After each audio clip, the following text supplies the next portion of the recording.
back to the GSMC Baseball Podcast, brought to you by the GSMC Sports Network. I'm your host, Sam Menzie. I have a great show for you today. First topic we're going over is the Mets sweeping the Yankees in the Subway Series. After that, we'll be going over some Blue Jays trade rumors, the Twins calling up one of the top prospects in baseball, David Festa, the Guardians-Orioles series recap, and some pair power rankings. Now, before we do all that, I'd like to ask you to please like and follow the show. We do get a number of questions from viewers to ensure that your question does get read in the air. Please use the link, gsmcpodcast.net. It really does help the show, and it really does mean a lot, so thank you so much for that. And let's get into the show for today. All right, so the first segment, as I talked about, is going to be about the Mets and the Yankees. The Subway Series did end last night with the Mets sweeping the series 2-0 against the Yankees. I did want to talk about it, what's going on for both teams, what's going right for the Yankees, and what is going wrong. What is going right for the Mets, and what is going wrong for the Yankees.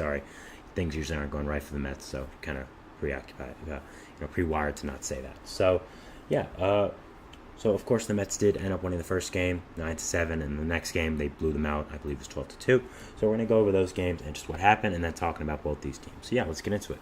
So in the first game of the series, scoring would open up in the bottom of the first with a Tyrone Taylor RBI single to make it 1-0. Alex Verdugo would throw out Pete Alonso at home, so only hold it at 1 to end the inning. Bottom of the second, Mark Vientos would hit his second home run in 2 at-bats, his 8th home run of the year to make it 2-0 Mets. He's had an amazing season, and against Gerrit Cole, it meant a lot more. Then Harrison Bader would follow that up with back-to-back home runs, his 5th home run of the year, 5th home run as a Met, and a nice revenge home run for him against his former team to make it 3-0. Vientos would then homer again in the 4th, his 3rd home run in 3 at-bats, his 2nd home run against Gerrit Cole, 4-0 Mets. As he said in the postgame, it's one thing to hit 2 home runs, another thing to hit 2 home runs against a guy like Gerrit Cole. So props to him for how well he's done this year and just really been one of the biggest parts of the Mets season. Brandon Nimmo hit his 12th home run of the year to make it 6-0, but the Yankees would slowly come back as Juan Soto would hit a home run in the top of the 5th to make it 6-1. The Mets would add on, making it 9-1 eventually, but an Aaron Judge double in the top of the 7th would make it 9-2. An Austin Wells RBI single would make it 9-3, and then an Aaron Judge grand slam in the 7th would make it 9-7 Mets. So Yankees would eventually come back a little bit, would squander any other opportunity to score, and the Mets would end up winning the game, though, 9-7. So a very impressive win here for the Mets, playing Gerrit Cole, having the pitching disadvantage with Cole going against David Peterson. But even with a little bit of a rough outing from the bullpen, the Mets were able to get out of it, score a ton of runs against this great Yankees pitching staff. And, overall, just a great job for the Mets.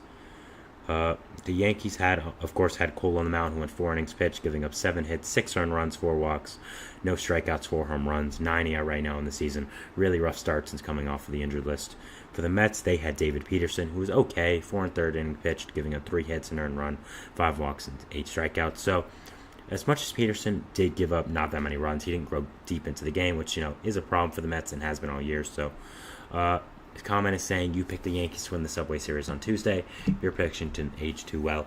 I did. I believe I picked this. I believe I picked them to split the series, but I did pick the Yankees to win one game. And, hey, look, I'm a Mets fan, so I am more than happy to be wrong in this instance. I did think the Yankees would end up winning just because I thought Cole would have a great game. But, of course, Cole did end up kind of not playing great. So, good job for the Mets. Props to them. They've been playing great, and we'll get more into that for the rest of the segment.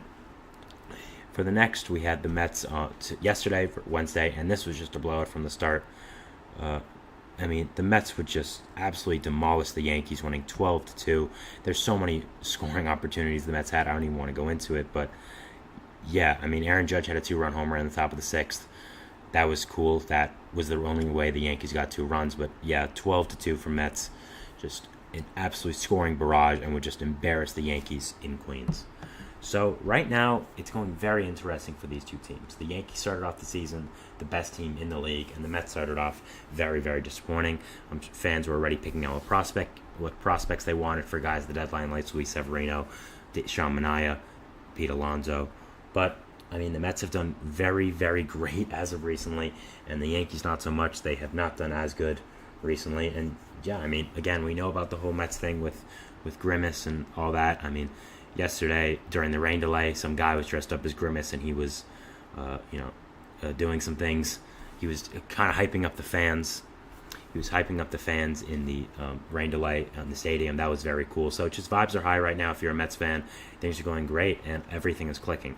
Also, I'm sorry, I cannot pronounce your name. Before, I think it is. If I'm wrong, please correct me. But he is saying, who is our Subway Series MVP? I vote Bader. I think Bader would be a good choice. He had a very good Subway Series, 2 home runs in 2 games, of course.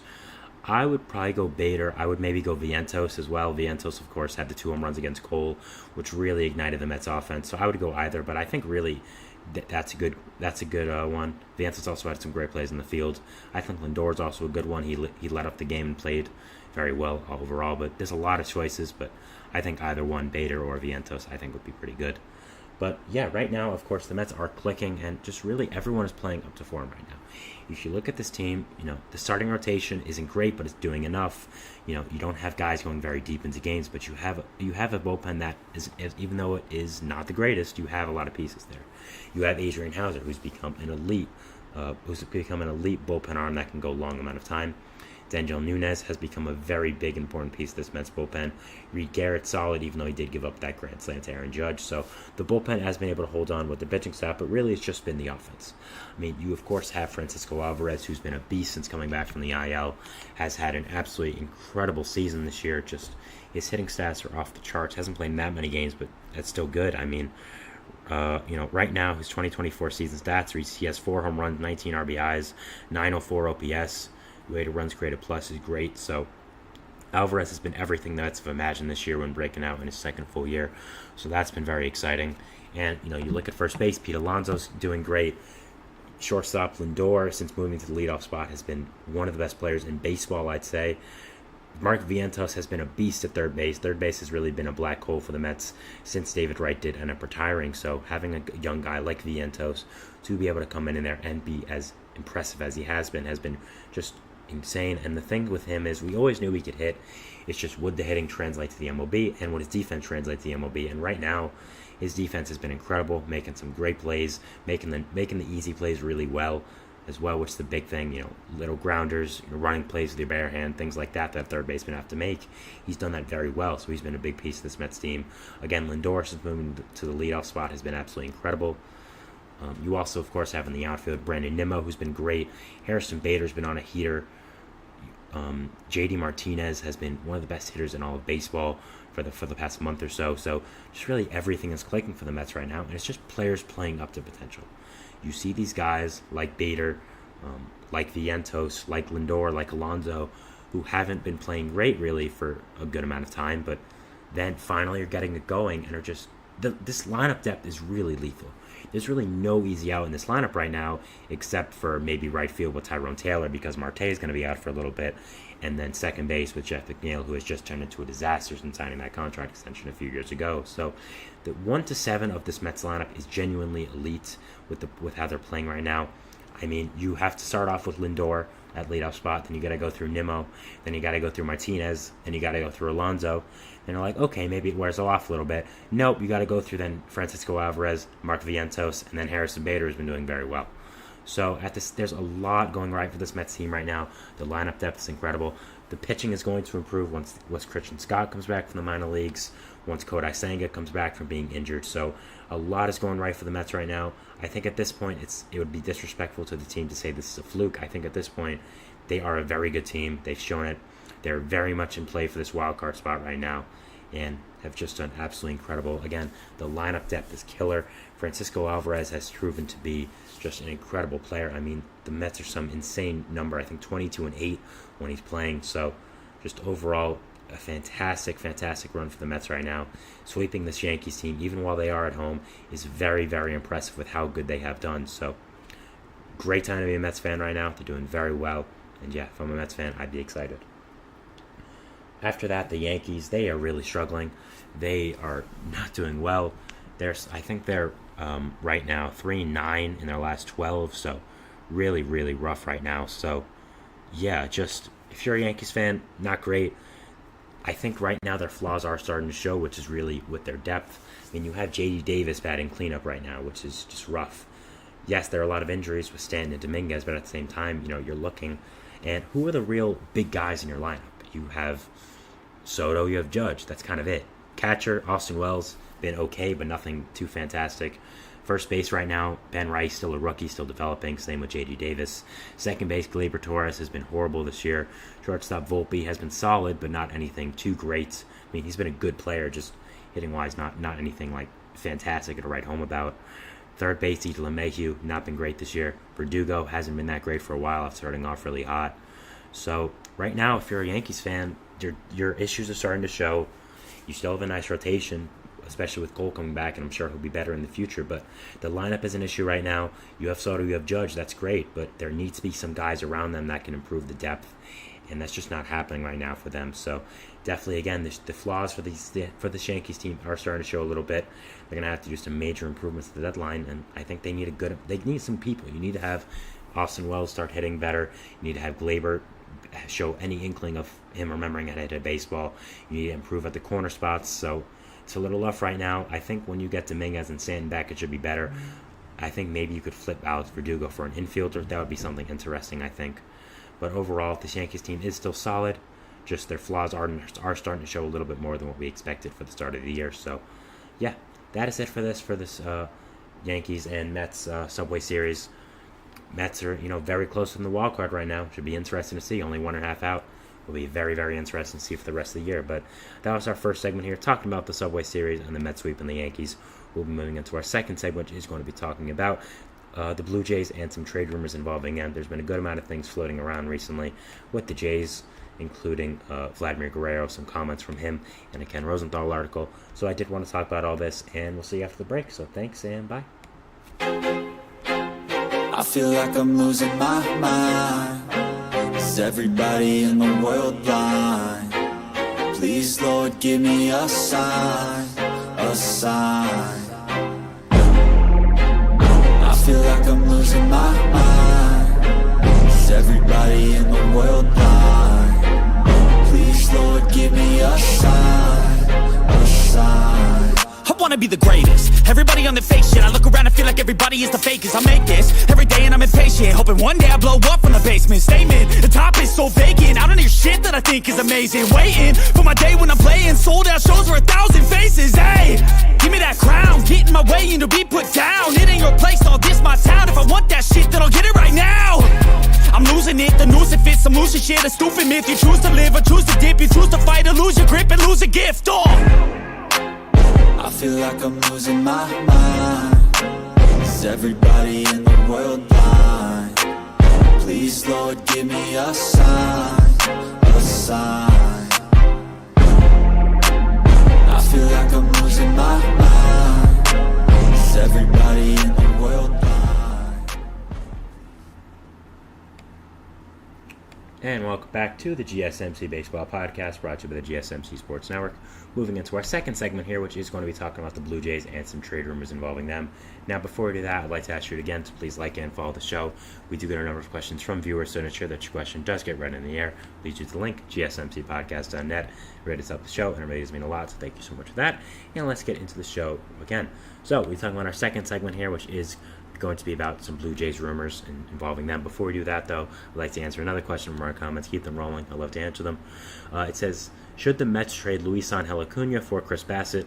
Now, Luisangel Acuna is one of the Mets' top prospects. And now, personally, as a Mets fan, I'm not very high on Acuna. I don't really think he has the hitting tool to last as a plus MLB player. But I also don't think if you're going to trade him, Chris Bassitt is the guy. Bassitt is okay, but nothing too fantastic. I mean, it'd be nice to bring him back to Queens. He had a great season here, but his contract's pretty large, and Acuna still has value around the league, and I think selling him for an older starting pitcher on a big contract would be underselling it a little bit. Again, I'm not too high on Acuna, but I'd at least like to see what happens in the MLB. At least give him some credit. I mean, I'm fine with trading him, but I just don't think for Bassitt is the right decision. But overall, now moving back to the Blue Jays. So there has been a lot of news around them for the past 24 hours or so. I'd say overall just a little, now for probably more than 24 hours actually, I'd say just for a little bit now. So first off, we had some Vladimir Guerrero Jr. comments from, I believe it was a few days ago. He was in an interview and they asked him, a long time ago, a few years ago, you said that if the one team you would never sign with is the New York Yankees, no matter what, you would retire before you sign with the Yankees.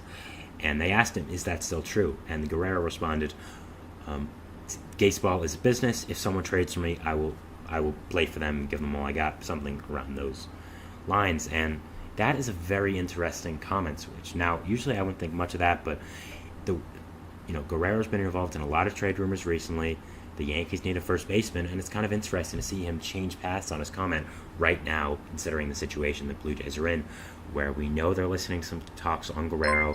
We know there are some rumors about him. So, yeah, it is a very interesting situation here. Someone just, I believe, subscribed on Twitch, so thank you so much for that. Thank you. But it is very interesting that this is the time that Guerrero decided to walk back his comments about the Yankees, again, in the situation the Yankees are. So I did want to talk about that. And also then Ken Rosenthal had a big article today about the Toronto Blue Jays and just about them, about their franchise, why they have been so underwhelming this year, and I did want to talk about that as well. So yeah, first going to the Blue Jays right now, I mean, to say it's been an underwhelming season would probably be a little bit underselling right now what is going on with them. I mean, you look at the standings right now for the Blue Jays in the AL East. They are currently in last place by 3 games. I mean, you look at the wild card right now, they're not even close. They're 6.5 back. The only teams they're above are the Angels, A's, and White Sox. That's bad. Those teams are really, really bad. Those are the teams I always put at the bottom part of my power rankings. So definitely not fun right now if you're a Blue Jays fan. A lot of things not going right. And, Buffer, I believe your name is pronounced, you said in the comments, should they trade Chris Bassett? I think that's an interesting situation we have to think about. Are they going to start trading players? And right now, if I'm the Blue Jays, I've said this before in the show, I believe, but to take it further, I'm blowing this team up, to be perfectly frank with you. I think it's time for a change in Toronto. I don't think this core is winning anything. I think that it's time to either have a big retool and trade one of your big players like a Guerrero, or trade Guerrero and just blow everything up with it. Trade guys like Chris Bassett, like Jose Barrios, like Kevin Gausman, like Jordan Romano, Danny Jansen, Yusei Kikuchi, Yimi Garcia. These are just guys coming off the top of my head. Bo Bichette.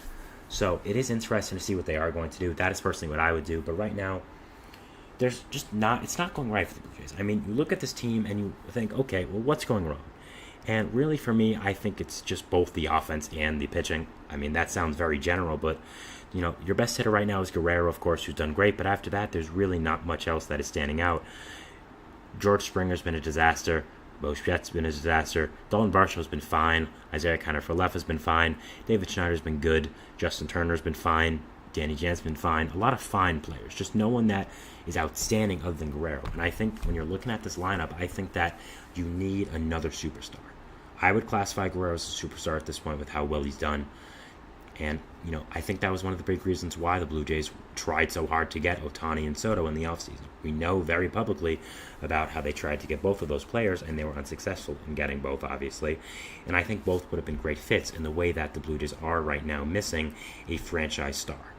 Guerrero is great, but I don't think he's up to the level of a Soto or Ohtani, of course. And getting one of those guys would have added you a guy to build this team around, show people that you're serious and you're serious about winning. And I just think both would have been amazing fits right now. And not being able to get them, I think, really is affecting this team. I think there's a lot of mediocrity on this Blue Jays roster all about, and I think that's one of the big reasons why they are failing. I mean, just again, other than Guerrero, there's really no big bat. You were banking on Justin Turner, George Springer, Bo Bichette, guys like that to be better than they have been. And I think Bichette was a good one to bank on, but Springer, I don't think at this point in his career, I don't think Justin Turner was a good bet. And yeah, it's just not great right now if you are a Blue Jays fan and things are not going well. Overall, I think there are a few motives they could go here. One, go all in and trade for someone big like Elise Robert and kind of deny the fact that this core isn't going to win anything. That's one option. Another one is have a slight retool and gear up with prospects and money for the offseason. Trade guys like a Chris Bassett, a Kevin Gausman, a Jordan Romano, Yimi Garcia, Danny Jansen, Yusei Kikuchi, guys who are older on bigger contracts and aren't under long-term control really, and then build around your younger guys like a Vladimir Guerrero Jr.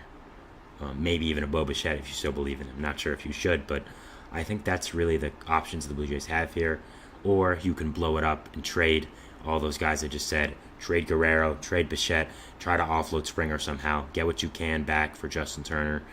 And I think that's that's what I would do here. I just think, again, this organization and roster is just filled to the brim with mediocre players and players who aren't exactly guys that are going to be difference makers. I mean, I don't know if I trade Guerrero, but at the same time, again, I just don't like this team. I don't like how this roster is constructed, and overall, I think there's a ton of flaws here that the Blue Jays have not been recognizing these past few years. Now, specifically for Guerrero, again, it was interesting that he walked back those comments to the Yankees, and I want to talk about his trade rumors for a second. Again, the Blue Jays, if they trade him, they could get a ton back, a really good prospect haul, and if they don't trade him, yes, he's someone to build around. So either way, they have a big decision to make with him. I don't know if they're going to trade him at this deadline, trade him in the offseason. They'll figure it out, but you have 2.5 years left of control on Guerrero, either 2.5 or 1.5. And that's a good amount of time. That's if you're a team that needs a big power bat, a DH first baseman type, get Guerrero. I mean, offer a lot for him. Now, there's been a lot of teams mentioned with him. Of course, the Yankees we have to mention because of the comments he made and because they need a first baseman. To be perfectly honest, I don't think that there's any chance ever that Guerrero is getting traded to the Yankees, even with the Yankees having the prospects to get him, even with them being a great fit. I just don't think the Blue Jays would trade their best player to a division rival of the Yankees as well. This is not like the Mariners and Angels or something. No, this is the Yankees and Blue Jays. This is not something I think they're going to do. It's not smart for business. I don't think it's a great idea. But to be fair as well, I never thought Mikal Bridges would be traded from the Nets to the Knicks. So I don't know any more about rivalries, quote-unquote, in sports. So overall, it'll be very interesting to watch. But other than that, I think there are some other teams. The Astros have been brought up in recent days about him. I think that would make some sense if they want to get a power-hitting first baseman. Of course, just release Jose Abreu, so first base is definitely a need. Not exactly sure that they have the prospects to acquire that, and I think also they should be focusing more on pitching, but it's a fit. Also, the Mariners have been mentioned a lot. I think they're a perfect fit with Guerrero.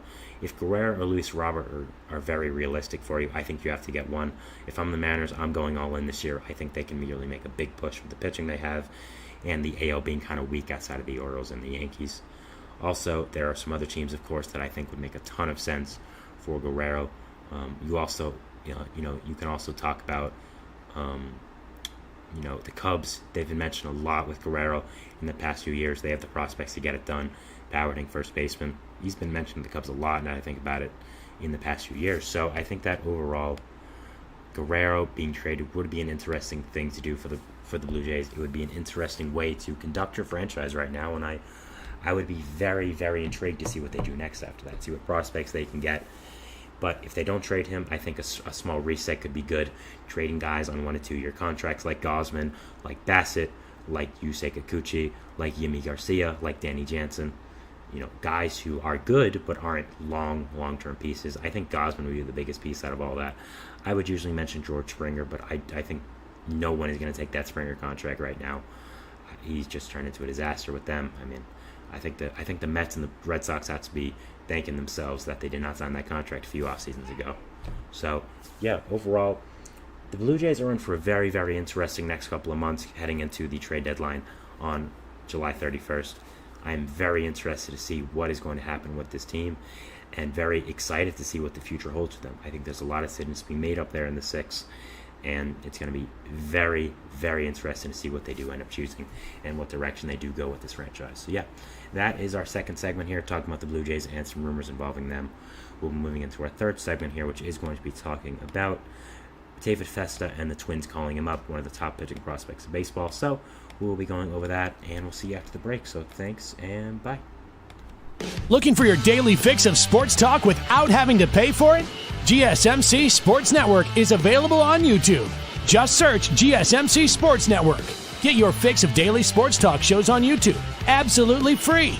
NFL, college football, NBA, MLB, MMA, UFC, fantasy football, and so much more. GSMC Sports Network has shows running all day long, with new sports shows starting every 2 hours. Just like on your favorite cable sports channel, except GSMC Sports Network is absolutely free. Just search GSMC Sports Network on YouTube to catch one of your new favorite shows, like the GSMC College Football Podcast, Chip Shot Football Podcast, Hoops and Heels Women's Sports Podcast, GSMC Basketball Podcast, and so many more. Check it out for yourself. GSMC Sports Network, now available on YouTube absolutely free. Search GSMC Sports Network on YouTube right now.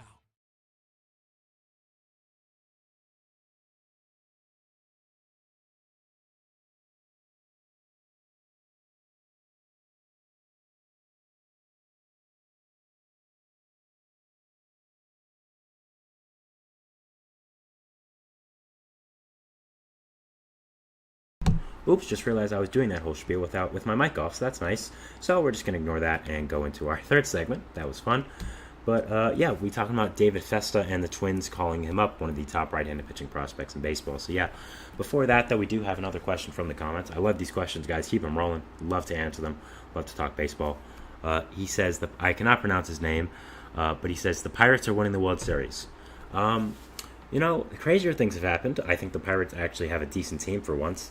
And hey, look, pitching matters in the playoffs. And the Tigers right now have a pretty, the Pirates, that's what I meant, have a pretty elite top three of their pitching staff with Paul Skeens, Mitch Keller, and Jerry Jones. So hey, I wouldn't want to face the Pirates in the playoffs, I'm just saying. You add a big bat to that lineup, I think they are definitely a team you could talk about in a contention status. Winning the World Series, maybe next year you'll be a championship contender, but a little too early, I'd say. But hey, things are going right if you're a Pirates fan right now. Things are going exciting, and I'd definitely be happy right now if I was a Pirates fan with the future of my team. So yeah, going into the third segment here, we have the Twins. They did call up one of their top prospects one of the top prospects in baseball, David Festa. So yeah, Festa is number 99 according to MLB Pipeline. He is, again, one of the top right-handed pitching prospects in baseball, 24 years old. Looking at his scouting grades, he does have a 60-grade fastball, 55-grade slider, curveball of 45, changeup of 55, and control of 50. So, pretty good fastball pitcher, fastball-slider combo, really. Changeup is also pretty nice. So, nice three-picks Mitch here for a guy who you would like to be a starting pitcher long-term for this team. So, yeah, I think he's going to add a lot to this Twins team. And, right now the Twins have a good core. And I think adding one of these younger pitchers to that is something that is very exciting. So, again, looking at him right now, he's 6'6", which is obviously a very intimidating presence for someone on the mound. Again, 3 above-average pitches in his arsenal, which is a big deal right now for the team. Again, someone else subscribed on Twitch, so thank you so much for that. I can't read your name, but I appreciate it. Again, his fastball has sat nearly, his fastball can reach anywhere from 95 to 98. So that's another good pitch he has. So another plus pitch there, again, slider, changeup. So I project this guy really as a plus starting pitcher in the major leagues. I think that overall he does a lot well, and overall is a very exciting pitcher. I think that he's going to be a big part of this Twins team. Sorry, just give me a second.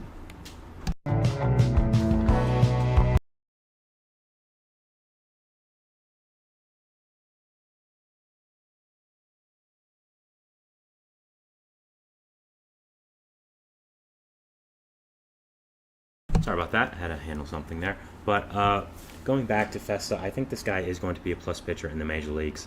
I think that overall he has a skill set that really is going to translate well. And with this Twins team that has a lot of good young pitchers, I really do think he fits in well and fits in with this core of young players. So I think that the Twins calling up Festa was the right move. He is pitching currently as well, so anything notable happens there, I'll give an update on that. But yeah, I think that the Twins right now have a good young core, and adding to it with one of these guys is very exciting. I mean, you look, they have five top prospects in the top 100: Walter Jenkins, Brooks Lee, Emmanuel Rodriguez, Gabriel Gonzalez. I mean, Walter Jenkins, they got lucky with the draft last year and did end up drafting him top 5. You also have Brooks Lee, another top prospect for them. After that, Gabriel Gonzalez, a guy they acquired from a trade with Seattle in the offseason for Ray Polanco. So, a really nice young core is building here with the Twins. And, you also have some nice veterans like a Byron Buxton, like a Carlos Correa, of course, who are great. And, starting pitchers as well. Pablo Lopez has become an ace of this Twin staff since being traded there from Miami. So, overall, if I'm a Twins fan, I'm very excited with what's going on right now. And I think that there's a lot going right for this team and a lot to like. I mean, you look at Festa's stats in the minor leagues. He had 14 games started in St. Paul, which is the AAA affiliate, 3.77 ERA, 59 innings pitched, struck out 87 guys, only walked 24. Opponent's average are 241. So a lot to like here. And again, his fastball is very nice. His slide is really nice. Change is really nice. So a lot to like here if you are a Twins fan with Festa. And I think will add a big part to this Twins core and this Twins team. Now, looking at this Twins team this year, there is a lot to like. I mean, you look at them currently where they are in the landscape of the AL Central. You see that currently they are second place, one game above the Royals. Started off the season very poorly, so the way that they were able to get back into contention, and the way we expected them to be, was a very, very good job by them, and just overall was a very exciting time for their fans. The Royals are a great team, so it's going to be a fight all year with them. I don't imagine them coming close to the Guardians at this point. Guardians don't seem to be slowing down. 8 games above the AL Central at this point. But the Twins are very much in the wild card right now. They currently have the second spot available right behind the Orioles. So, yeah, if you're a Twins fan, you're very excited about what is happening with this team currently, and adding another one of these young players is very exciting and should be something that really does help out this core in the future. I think it's going to be a really tough year so far with this AL. I mean, you look right now, they have to overcome a lot of teams to win this AL wildcard spot. The resurgent Astros, who have done very well recently, the Royals, of course, the Red Sox, the Orioles, and the Royals. So there's going to be there's going to be a big fight overall for the rest of the year, for both leagues, really, for the wildcard spots. Since adding in that 6th spot, it has been something that is very consequential for the rest of the league. So be very interesting to see what the Twins do end up doing and what does end up happening with them for the rest of the year. It should be very, very interesting. And I think adding Fest to this rotation is very solid. You did just place Chris Paddock on the IL, so it is nice to add another young pitcher in for one of the young pitchers who is hurt. So, yeah, right now, if I'm a Twins fan, I'm feeling very, very good about not just my pitching staff this year, but again, the pitching staff for the future. And adding in a guy like Festa is very exciting and something that really does inspire a lot of hope with you guys. I mean, again, you look at the young core you had building: Pablo Lopez, Chris Paddock, Bailey Ober, Louis Varland, Simeon Woods Richardson. A lot to like here, and just adding in a prospect of the caliber of Festa adds in a ton here. And again, I think this Twins team is really good. I do think they need to add something at the deadline, maybe a corner outfielder, a bigger batter. But again, I love the pitching staff. I love the young core they have building here, and I think there's a lot to like if you are a fan of this team. And also, I think Festa is going to be an impact starter right away. Again, he's currently playing, so we should be able to check on that here. He is playing the Diamondbacks currently, and he has given up no runs yet, and the Twins are up 5-0 on Arizona. Another rough start for Jordan Montgomery, so that's at least good for him. Get a little bit of a cushion. 1 inning pitch, no stat line so far. So, yeah, very exciting time if you're a Twins fan. A lot of things to like here, and yeah, if I'm a Twins fan, I'd be very excited with what is going on right now, and what the future does look like for my team. And yeah, I think it's a very exciting time to be a fan of this team. AL Central is going to be a dogfight, so it will be interesting to see what the Twins do end up placing. But I think that overall, they're going to be in the thick of it. I still think that the Twins are one of the better teams in the league. I had them as the best team in the AL Central at the start of the year. The Guardians obviously are much better going into this year. Did not expect that, but still have done fantastic. And yeah, Kelsey says she bets the Twins will win today. They're up 5-0 currently, so I would agree with that.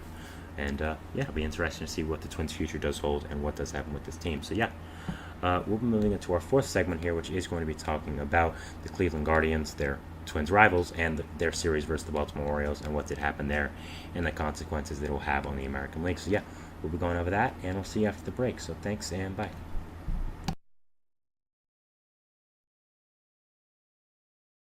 For the best and latest podcasts available anywhere, go to the podcast app on your cell phone and type in GSMC to access free content-rich podcasts on health and wellness, book reviews, sports, entertainment, relationships, social media, movies, technology, finance, and even weird news. Subscribe and download the GSMC Podcast Network's family of shows, available everywhere podcasts are found.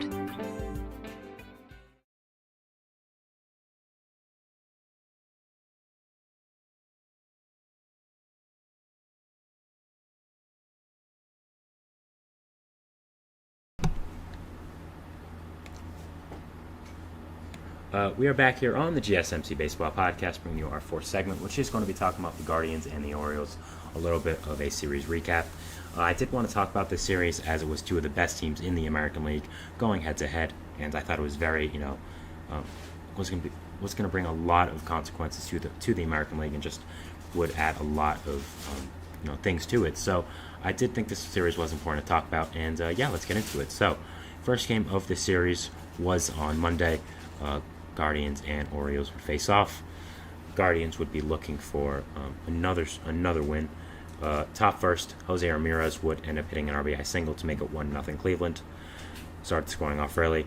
Bottom of the first, though, Ryan O'Hearn would end up tying it up with an RBI single to make it 1-1.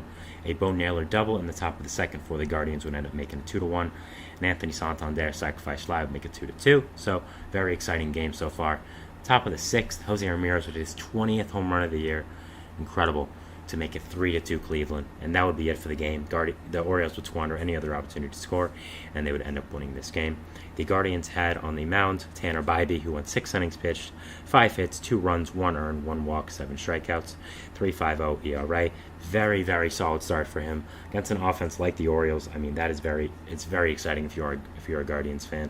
Bybee has been one of your biggest breakout candidates for your team these past 2 years, and having a start like this against a team like the Orioles is very exciting, and just is a great job right here for the Guardians. For the Orioles, they had on the mound Cade Povich, the rookie they just called up, 5 2/3 innings pitched, 7 hits, 3 earned runs, a walk, 5 strikeouts, and a homer, 4.15 ERA. So not a great start there, but against the Orioles team, against an offense like the Guardians, it's pretty solid. Kelsey asked what my name is. My name is Sam. I say it at the start of every episode, so don't worry, it's out there. But yeah. For the next game we have on Tuesday, we have the Guardians and Orioles again. A much more high-scoring game. Top of the first, we have David Fry hitting an RBI double to make it 1-0. His 11th of the year. Man, he's been great against lefties. Just such an important addition to this Guardians team. Such a big reason why they have done so well. So he would make it 1-0. Bottom of the first, Gunnar Henderson would hit a 2-run home run, his 25th of the year to score Ryan Mountcastle to make it 2-1 Baltimore. I mean, just an absolute monster season Gunnar is having. He might hit 50 home runs this year as the second year as a shortstop as well. Just Gunnar Henderson, what a player. So really nice job by the Orioles to get back out in front there. Gabriel Arias would end up giving the lead to the Guardians right back with a RBI double to make it 3-2, scoring Jonathan Rodriguez. Bottom of the second, James McCann would tie up the game to make it 3-3 Baltimore. Been a very good addition since coming over to Baltimore as a backup catcher. Very solid addition for the Orioles there with McCann. Bottom of the third, Jordan Westerberg would hit an RBI double, his 16th of the year to make it 4-3 Baltimore, and he would end up giving the Orioles the lead there. Brian Roquico would end up tying the game for Cleveland, making it 4-4. And a Stephen Kwan single and then a Jose Ramirez 3-run home run would make it 8-4 Cleveland, in a huge inning for them, taking the huge lead in this game. But the Orioles would continue to fight back with a James McCann solo home run to make it 8-5. A Colton Cowser back-to-back shot would make it 8-6, so the Orioles would not be done yet. I mean, this offense never quits and is always so explosive. Bottom of the seventh, a weird play here where James McCann would ground out, but it would score Gunnar Henderson to make it 8-7, so they would be within 1. And then a Bo Naylor RBI triple would make it 9-7, and a Gabriel Arias RBI single would make it 10-7, and that would end up being the icing on the cake for the Guardians, 10-7. The Orioles would end up getting a solo home run in the bottom of the 8th to make it 10-8, but the Guardians would end up winning. The Guardians would end up winning the game still 10-8. So a very nice win here for Cleveland. The offense was absolutely explosive. A great job all game by them. They had on the mound Logan Allen, who was pretty bad. 3 innings pitched, 9 hits, 6 earned runs, 1 walk, 6 strikeouts, 5.72 ERA. Really not a good start for him versus the Orioles. Not great so far. But, you look at the Guardians and you really think these past few years, you think about pitching, but all the pitching is really gone or injured right now. So right now their offense is really carrying them, and I would say they need to add a pitcher, which is a very stark contrast from where their teams have been in the past few years. So Definitely something they need to add. You can't have guys like Logan Allen starting. Kelsey asks again, do you have a World Series prediction? Do I have a World Series prediction? I do. Right now, I would probably say Phillies-Orioles. I think that is the pretty easy one right there. I mean, two of the better teams of both leagues, but I think the Orioles are fantastic, and their young offense is going to propel them there. And I think the Phillies pitching depth is just unmatched, and yeah, it would be a very, very exciting World Series, I'd say, as well. Two teams within a very close vicinity of each other in Baltimore and Philly, so that would be exciting. But going back to this now, the Orioles did have on the mound Cole Irvin, who also was not good. 4 innings pitched, 10 hits, 8 runs, 4 earned. So, big kind of, not a horrible start for him, I'd say. Got pretty unlucky, I'd say. And then finally on Wednesday, we would have the Guardians and the Orioles as, again, the last game of the series.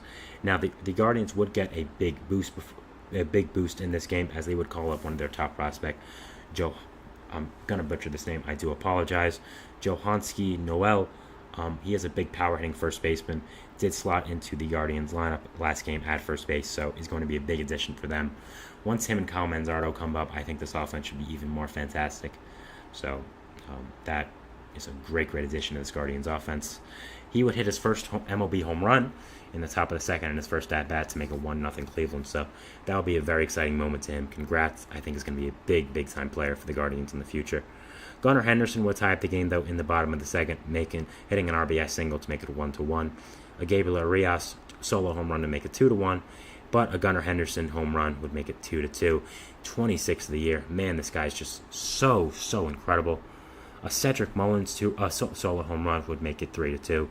And a Kyle Ahern solo home run to make it 4-2. So home run barrage here by Baltimore, and they would end up winning this game 4-2. So they would snap the Guardians' 7-game winning streak, would snap their own losing streak, and would get back on track. They did have on the mound Grayson Rodriguez, who again was fantastic. 7 innings pitched, 5 hits, 2 runs, no walks, 4 strikeouts. Just a fantastic pitcher this year for the Orioles. One of the biggest reasons why they have done as well as they have. Just been such a fantastic player for them. The Guardians had on the mound Carlos Carrasco, who actually had a pretty decent start. 5 innings pitched, 6 hits, 2 runs, 2 walks, 3 strikeouts. Has not been great as a depth starter this year, but had a very solid start here against this Orioles team. So props to him. And good start. Kelsey says she thinks Dodgers and Orioles for World Series. That's also fine. I think the Dodgers pitching injuries are going to come back to hurt them at some point. But at the same time, they're still an amazing team, have so much talent. I really would not doubt the Dodgers making the World Series any year. So, yeah, I definitely think that's very reasonable. So now, this series was important to me as it was the Guardians and the Orioles, 2 of the best teams in the AL this year.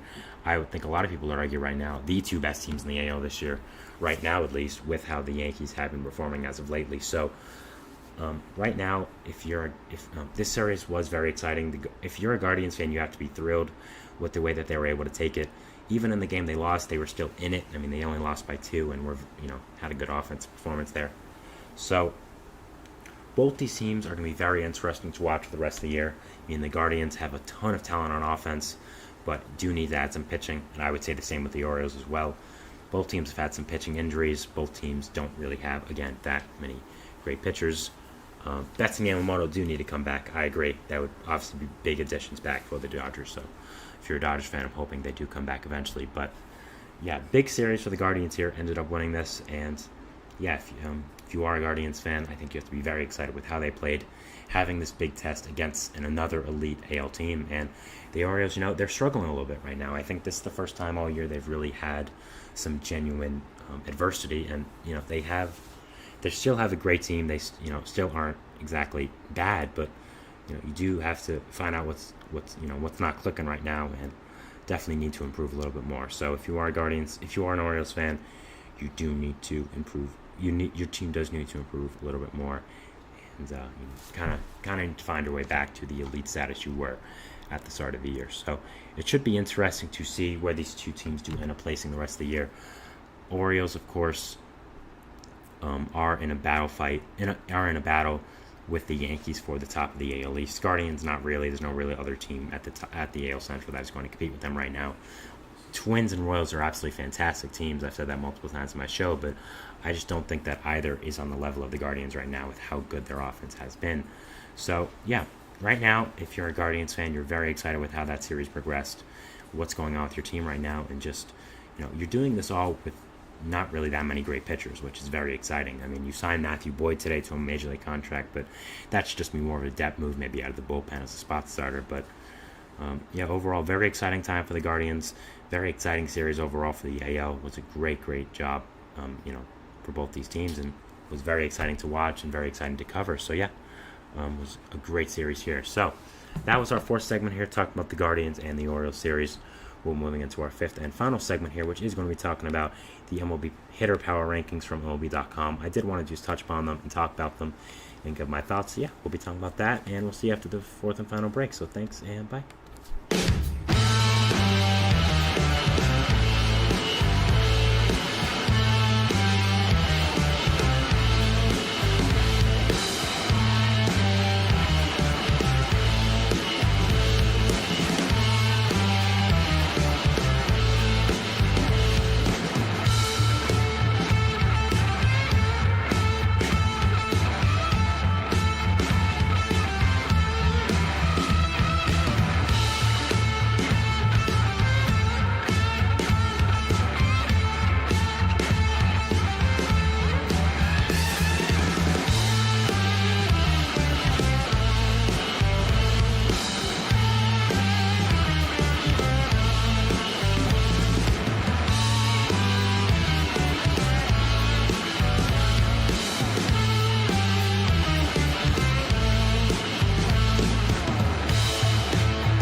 And we're back here on the GSMC Baseball Podcast, bringing you our fifth and final segment, which is going to be talking about the hitter power rankings from MLB that were announced.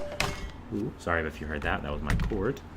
My computer. Just going to fix that a little bit. But, so these MLB does this every week. Whenever I get a chance, I like to talk about them, just give my thoughts on it. And, just give my thoughts in the order as well. So let's get into it. So, of course, number one here they have from the New York Yankees, Aaron Judge. I mean, what is there to say about Judge that hasn't been said already? I think this is the best pick. I mean, it's Aaron Judge. He's done so fantastic this year. Just is on pace for all kinds of records. Has some insane hitting stats since he got back from that cold slump, and is on pace to set more records, and is one of the biggest reasons why the Yankees have done as well as they have this year. Of course, I did talk about them. Before as having a little bit of a rough slide right now, but at the same time, they're still fantastic. They're still one of the best teams in the league. So really, nothing to be overly worried about again for the future.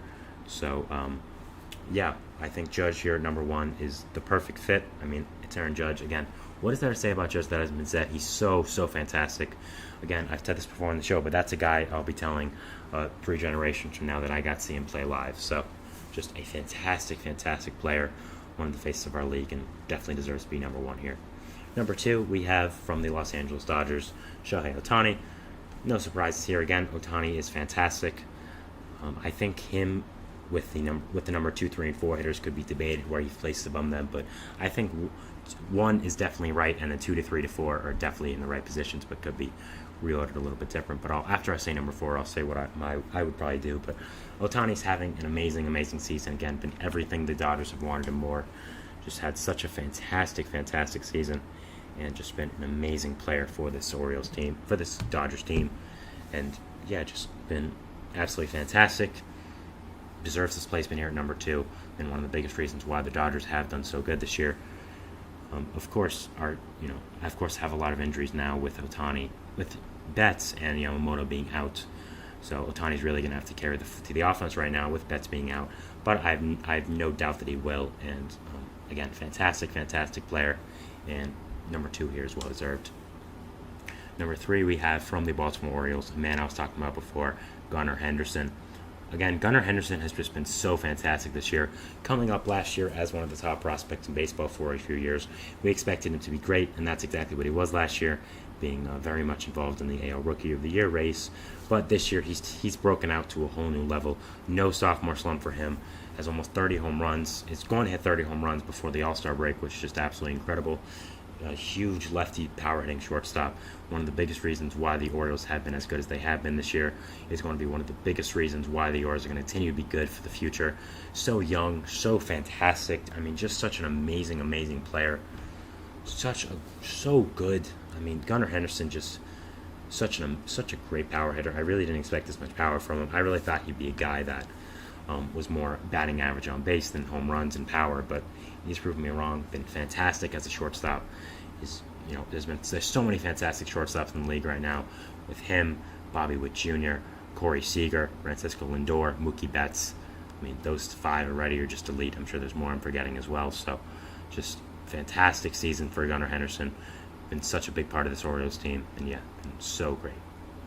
At 4th, we have the second New York Yankee, Juan Soto.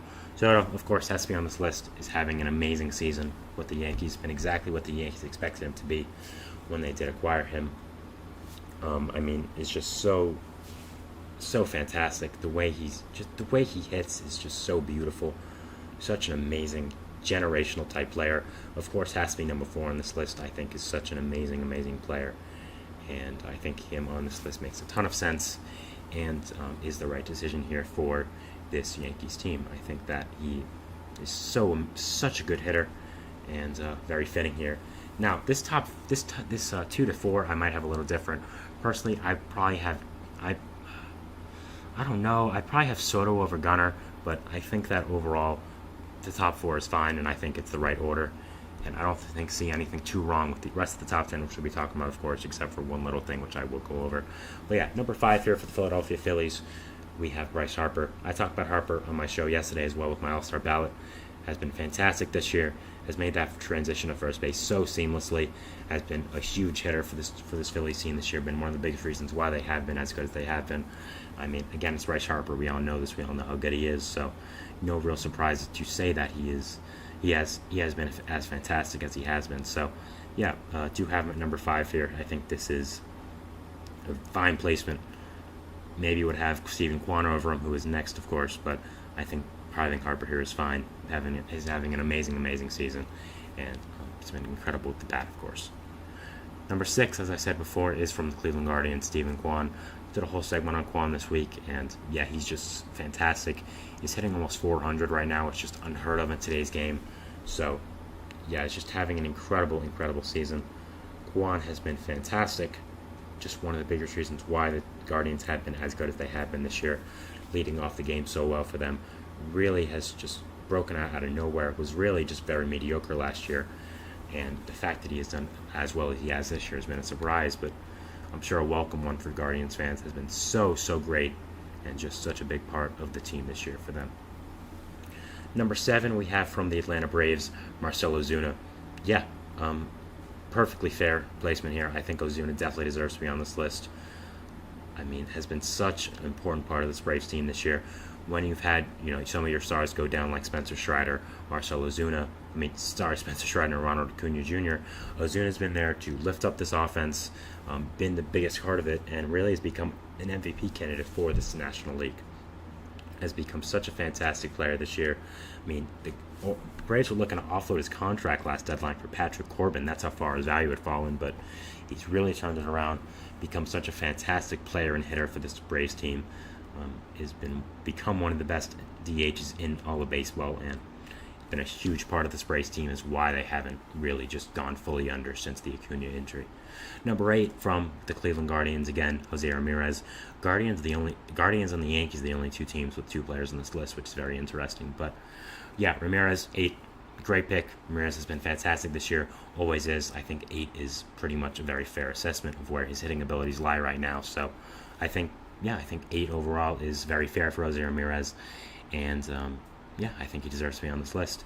Number 9, Yordan Alvarez. Again, very fair. One of the best DHs in Major League Baseball, has been for a long time, is having another fantastic year this year. With the Astros doing much better recently, I think having an Astro here like Alvarez is very fitting and is a very good decision. Having Alvarez at number 9 is, again, a good decision.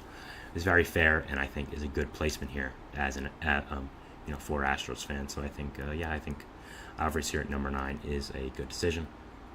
Number 10 on this list from the Minnesota Twins, Royce Lewis. I've had a whole segment on Lewis as well. A fantastic, fantastic season this year. Hasn't played in that many games, but when he has played, boys, he's been a monster. Just absolutely fantastic this year with the bat. Just become such a huge part of this young Twins core. And yeah, it just has been so fantastic this year for them.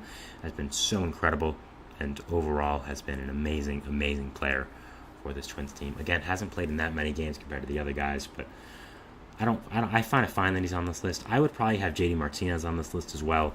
He's been hitting great, and it's one of the biggest reasons why the Mets have turned their season around. So I'd probably find him somewhere on this list, maybe above Royce Lewis. But all these players on here deserve to be here. I don't really see anyone that doesn't. So I think overall it's fine, and I think that these players are very good fits to be here with the hitter power rankings with how well they have performed this year. So yeah, that is the show for today, guys. I want to thank you so much for watching. Remember to like, subscribe, hit the notification bell. Now I get notified when I upload, when all the other great content creators on this channel do. Make sure to follow us on Facebook, Twitter, TikTok, and Instagram for more content and updates. I'm your host, Sam Menzie. It's a beautiful day outside. Enjoy it. And we'll see if baseball throws at us tomorrow. Thanks, guys, and bye.